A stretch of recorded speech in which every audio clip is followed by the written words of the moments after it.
নমস্কার বন্ধুরা, আমি মনীষা টিউব কুকিং চ্যানেলে আপনাদের স্বাগত। আজ বানাচ্ছি ফুলকপির পাকোড়া।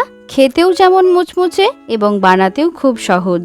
ফুলকপির ফ্লোরেটসগুলোকে ব্যাটারে ডুবিয়ে ছাঁকা তেলে ভেজে নেব।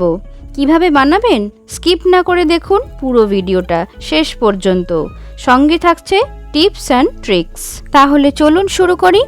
ফুলকপির পাকোড়া বানানোর জন্য ফুলকপিটাকে ছোট ছোট এইরকম টুকরো করে নিয়েছি। এগুলোকে লবণ জলে 2 থেকে 3 মিনিটের জন্য ব্লাঞ্চ করে নেব। এতে হালকা সেদ্ধও হয়ে যায় আর কপির ভিতরে পোকামাকড় থাকলে সেটাও বেরিয়ে যায়। পুরো পদ্ধতিটা গ্যাসের হাই ফ্লেমে হবে এবং প্যানের ঢাকনা ব্যবহার করবেন না, খোলা আঁচেই করতে হবে।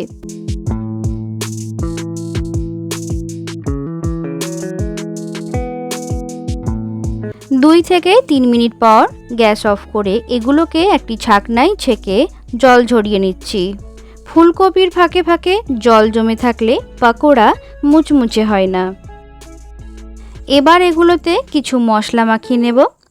একটি বড় বাটিতে নিচ্ছি 1/3 teaspoon red chilli powder, 1/2 teaspoon জিরে গুঁড়ো, 1/2 টিস্পুন ধনে গুঁড়ো,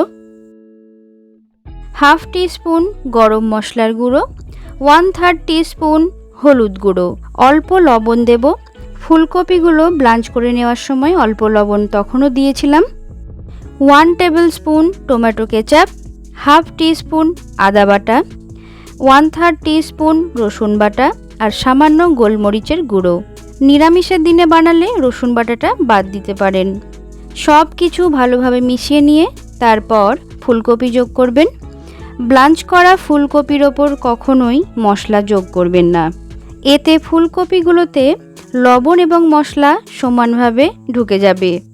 এবার এগুলোকে 8 থেকে 10 মিনিটের জন্য ফ্রিজে রেখে দেব, যাতে ফুলকপির বাড়তি জল শুকিয়ে যায় এবং মশলা ফুলকপির গায়েও বেশ ভালোভাবে লেগে যায়। এই ফাঁকে চলুন ব্যাটার তৈরি করে নিই। 1 কাপ বেসন, 1/3 কাপ চালের গুঁড়ো, 1/2 টিস্পুন জোয়ান হাতের তালুতে নিয়ে ঘষে ব্যবহার করছি, ফ্লেভারটা বেশ ভালো আসে। রঙের জন্য অতি সামান্য হলুদ গুঁড়ো, একটু ঝাল শুকনো লঙ্কার গুঁড়ো, 1 টিস্পুন চিলি ফ্লেক্স।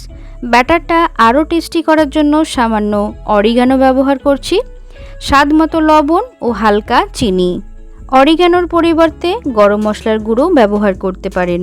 পাকোড়াগুলোকে মুচমুচে বানানোর জন্য 1 পিঞ্চ খাবার সোডা দিলাম। এবার অল্প অল্প জল দিয়ে একটু মোটা ব্যাটার বানিয়ে নিতে হবে।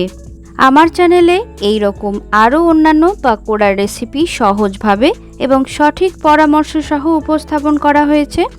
ডেসক্রিপশন বক্সে লিংক শেয়ার করে দেব, দেখে নেবেন। আশা করছি ভালো লাগবে।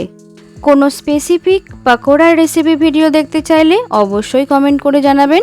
যথেষ্ট পরিমাণ সর্ষের তেল গরম করে নিয়েছি, যাতে পাকোড়া ডুবো তেলে ভাজা যায়।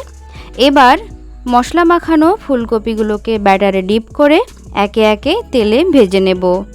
আপনারা চাইলে সর্ষের তেলের পরিবর্তে রিফাইন্ড অয়েলও ব্যবহার করতে পারেন। নতুন দর্শক বন্ধুরা প্লিজ আমার চ্যানেলটা সাবস্ক্রাইব করে উৎসাহিত করবেন, যাতে আরও নতুন নতুন ভিডিও আপনাদের দিতে পারি। অল নোটিফিকেশান অন করে নিলে নিউ ভিডিও আপডেটস আপনারা খুব সহজেই পেতে থাকবেন। সব কটি পাকোড়া তেলে দিয়ে দিয়েছি। মিডিয়াম ফ্লেমে ভাজতে হবে। 1 পিঠ ভাজা হয়ে গেলে চামচ দিয়ে উল্টে দিয়ে আর 1 পিঠ ভেজে নেবেন। হাই ফ্লেমে কখনোই ভাজবেন না, ওপরটা তাড়াতাড়ি লাল হয়ে যায় কিন্তু ভেতরটা ক্রিস্পি হয় না। অন্যদিকে লো ফ্লেমে ভাজলে তেল বেশি শোষণ করে পাকোড়াগুলো ঠিক এই রকমই ভেজে নেবেন। এবার তেল থেকে একে একে তুলে নিতে হবে। তাহলে বন্ধুরা তৈরি হয়ে গেল আমাদের অতি সুস্বাদু স্বাদের একটি পাকোড়া রেসিপি, ফুলকপির পাকোড়া বা ফুলকপির বড়া। ওপর থেকে ইচ্ছে মতো একটু চাট মশলা ছড়িয়ে দিলেই রেডি। ইভিনিং স্ন্যাক্সে চায়ের সঙ্গে কিংবা গরম গরম ভাত ডালের সঙ্গে এই পাকোড়া দারুণ লাগে খেতে। আপনারাও বানান এবং শেয়ার করুন আপনাদের অভিজ্ঞতা কমেন্ট বক্সে। আজকের মতো বিদায় নিচ্ছি। ভালো খান, সুস্থ থাকুন আর টিউব কুকিং চ্যানেল দেখতে থাকুন। টাটা।